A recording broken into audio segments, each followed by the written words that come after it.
Londra'dan herkese selamlar, ben Çiğdem Adan. Bugün sizle çok önemli bir konuyu konuşmak istiyorum. Çok merak edildiğini bildiğim bir konuyu konuşmak istiyorum. İngiltere'de asgari ücret nedir ve asgari ücretle satın alma gücünüz nedir? Bu konuyu konuşmak istiyorum.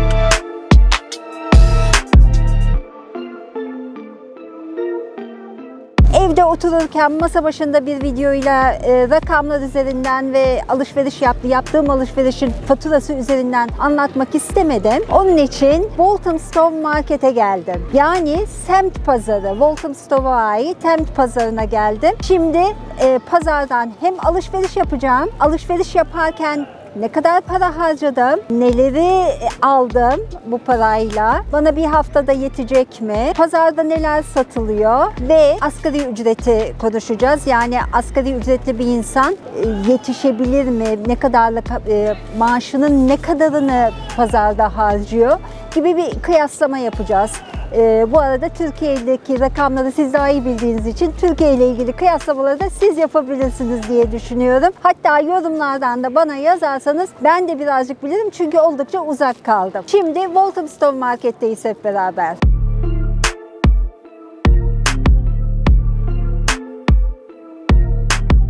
Az önce bu tatlı bayanla tanıştım. Bana yaklaştı ve ne yaptığını sordum. O da benim ne yaptığımı sordu. Ben video çekiyorum.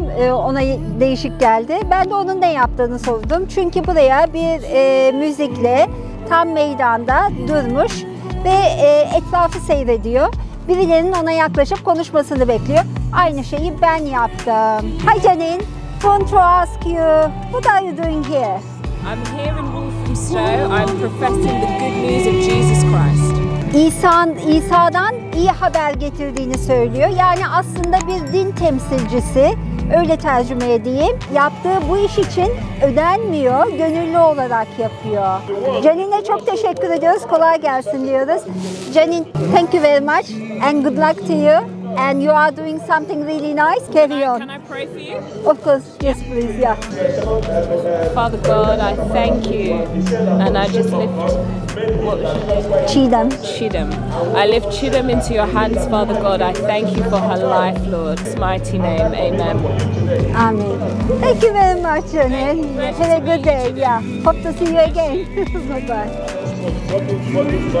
Evet, Walthamstow böyle renkli bir yer galiba. Ben hiç gelmemiştim. Böyle bir dua da, yani kimden gelirse gelsin iyi niyetler, dualar benim kabulümdür zaten. Duada almış olduk. Şimdi karşıda birisi daha konuşuyor. Bu pazara girmeden olan olaylar bunlar.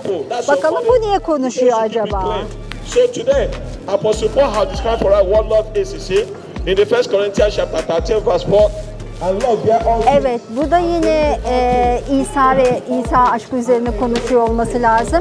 Bu şeyde İngiltere'de çok, ben Londra'da yani gördüm İngiltere'de derken Londra'da hemen hemen her böyle toplanılan büyük alanda birileri çıkıyor, dini konuşmalar yapıyor, İsa üzerine konuşmalar yapıyor.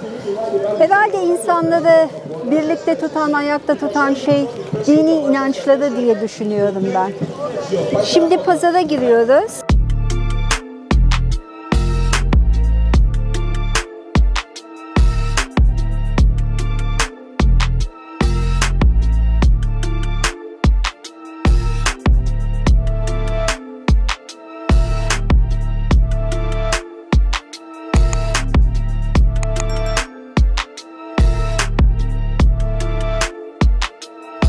Evet, Walthamstow Avrupa'nın en uzun pazarıymış aslında. En uzun sokak, street market diye geçiyor. En uzun street marketiymiş.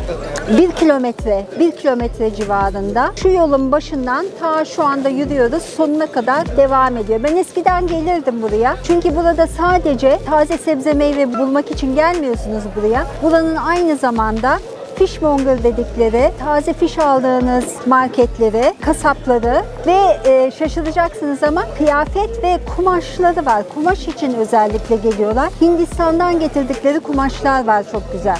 Birazcık fish markete bakalım.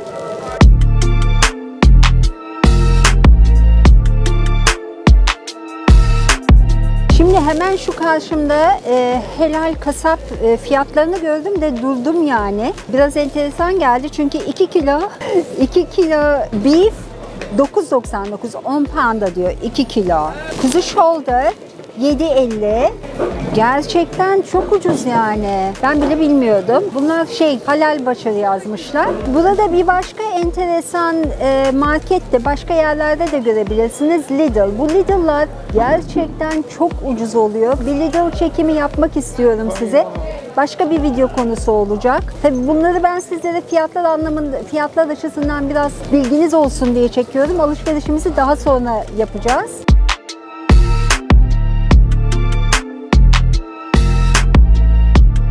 Hazır buradayken biz hala marketi devam ediyoruz, yürüyoruz. Ben buraya en son geldiğim zaman iğne atsan yere düşmezdi. Ve onun için biraz geç saati tercih ettim. Çünkü çok kalabalık oluyor normalde.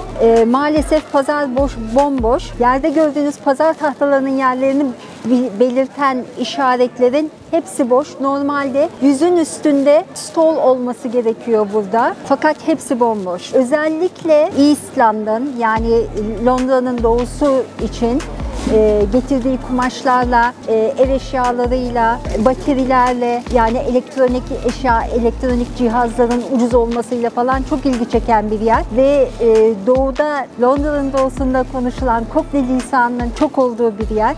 Pazarcıların özellikle kendi farmlarında, yani kendi topraklarında yetiştirdikleri sebzeleri, meyveleri getiren insanların, çiftçilerin yoğunlukla olduğu bir yer. Burası çok gürültülü, eğlenceli, kalabalık ve Cockney lisanını çok duyacağınız bir yerdir. EastEnders diye bir dizi vardır, senelerdir sürüp giden. İşte EastEnders'daki karakterleri canlı gördüğünüz bir yerdir burası.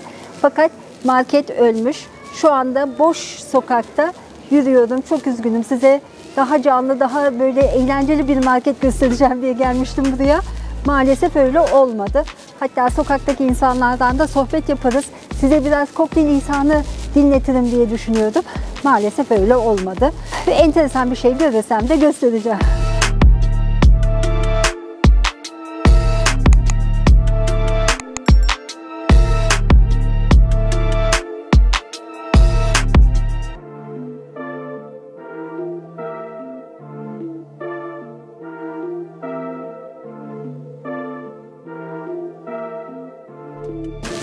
Londra'nın bir özelliği de kozmopolit olması. Her videomda söylemeye çalışıyorum. Bakın tam arkamda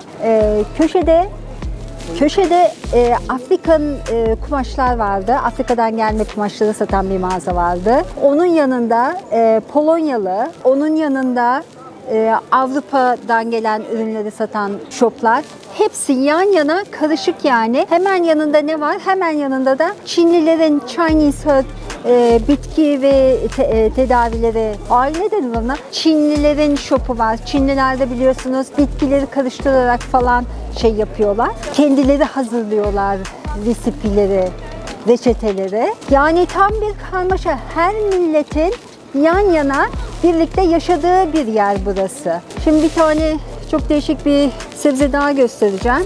Yam, Gana, Afrika'dan bu da. Gana yam. 2 tanesi 4 poundmuş. Patates gibi bir şeymiş bu da. Puna yam, Gana yam. Burası da Polish galiba yine. Evet, Polish delikatesin diyor. Bu benim sevdiğim köpek yine geçti. Arka ayaklarına bakın, patileri var. Evet, bu tekstil demiştim ya, kumaş satıyorlar diye. Ben çünkü buraya daha önceden bir şeyimiz vardı, dükkanımız vardı. Oraya koltuklar için almaya gelmiştim bu sokağa. Kumaş almaya gelmiştim. Çok ucuza kumaş almıştım. Oradan biliyorum yani. Yine Afro-Caribbean market. Afro-Caribbean, bakalım neler var burada bilmediğimiz. Papaya. Papayayı çok seviyorum. Papayadan çok güzel salata oluyor. Bakın papaya bu. Muhteşem salata oluyor papayadan. Az önce gördüklerimiz Jamaican şeker kamışı. Ben hiç görmemiştim daha önce. Yani satıldığını görmüştüm de öyle görmemiştim. Burada da çok güzel şeyler varmış. Bitki çayları falan varmış. Bu arada fark ettiyseniz dükkanların çoğu kepenkleri yarıya indirilmiş vaziyette. Çünkü açmaları yasak, yani eğer gıda maddesi satmıyorsan açman yasak. Kepenkleri yarıya indirilmiş bir vaziyette ve çalışıyorlar. Yani full değil ama insanlar ne yapacaklar yani, ben anlamıyorum ki. Burada da bakın kuzu but 2 kilosu 9.99. Bu neymiş? Burası da helal mit satıyor.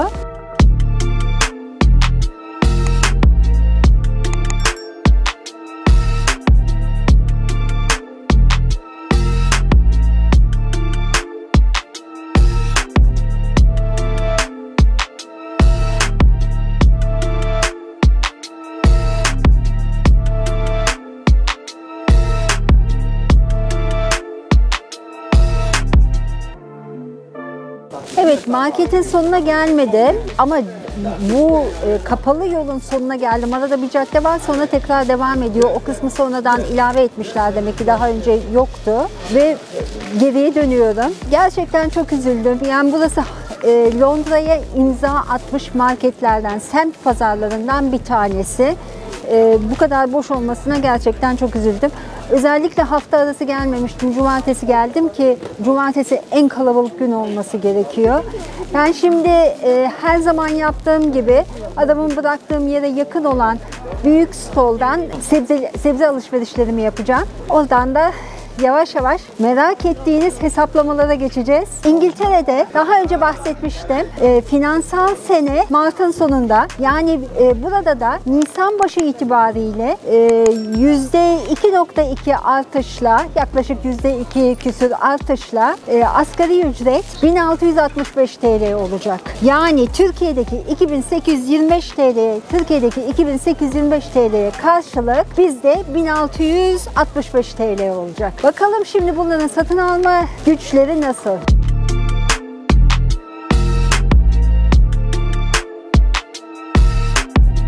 Hello. Lovely cherry, come on, lovely cherry, one pound, come on. Come on, lovely cherry, come on. Try before you buy. Try before you buy cherry. Try before you buy. Lovely cherry, come on. Lovely cherry, come on. No parsley, no mint. Mint, yes, we have. You have mint? Okay, I want mint as well. So There is two, 1 pound. 1 pound. You can mix as well. Mix with what? Mix with cucumber. It's okay, you take this. I don't like these cucumbers. No problem. Thank you. How long have you been in the market? Well, 3 years. 3 years. 3 years. 3, yeah? 3 years, yeah. Okay. So I've seen that the market is empty at the moment. Yeah, it does because it's lockdown. It's lockdown, yeah? Lockdown. It's a shame, isn't it? When last time I was here, it was packed on Saturday. Yeah, but it will be again like after this lockdown open. Try before you buy. 12 April, 12 of April, yeah. Everything is shut and it's only food. Yeah. Cherry, try before Yeah, you buy. Lovely. it's a shame. So what's your name? Rizwan, Ridwan. Where are you from? Pakistan. Pakistan. Thank you Ridwan. Teşekkür. Hadi görüşürüz. Tamam Cenap'la. Tamam. 3 lira. Evet, şimdi karnabahar, ıspanak, zencefil, kırmızı soğan, beyaz soğan, patates, ıspanağı söyledim değil mi?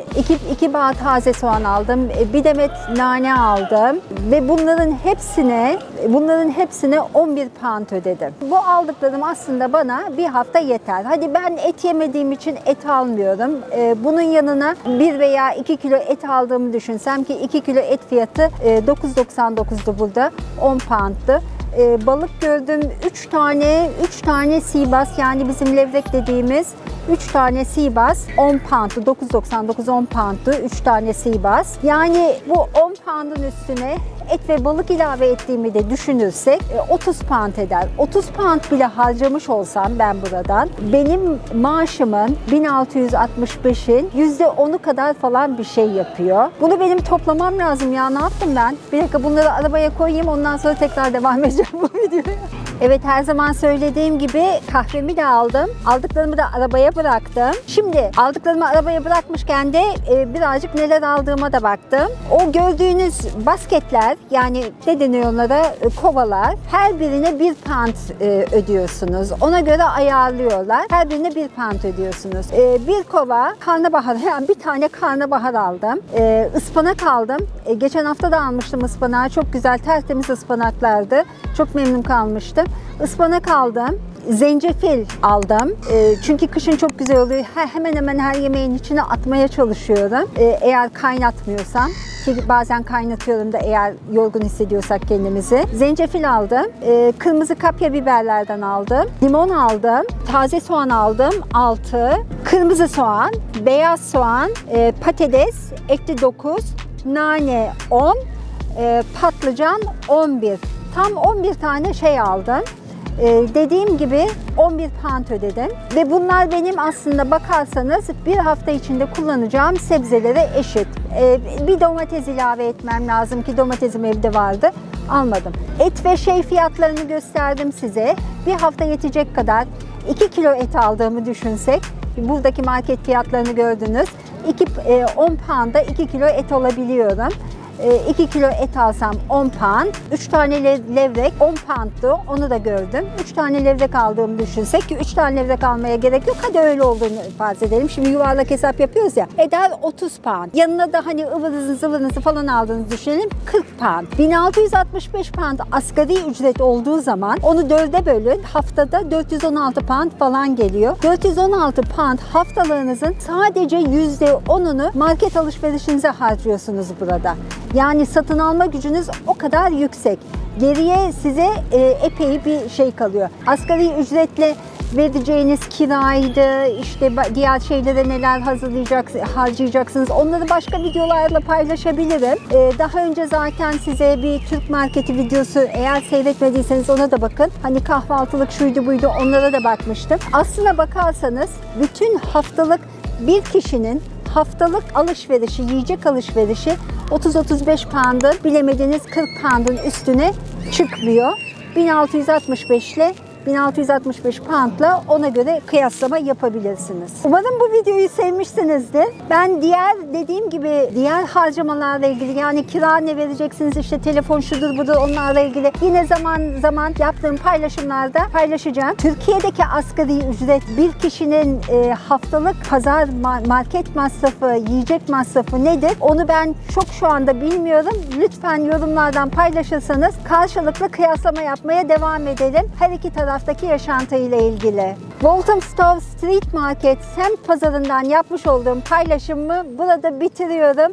Her zaman olduğu gibi size bol güneşli güzel günler diliyorum. Hoşça kalın. Bir dahaki videoda görüşmek üzere.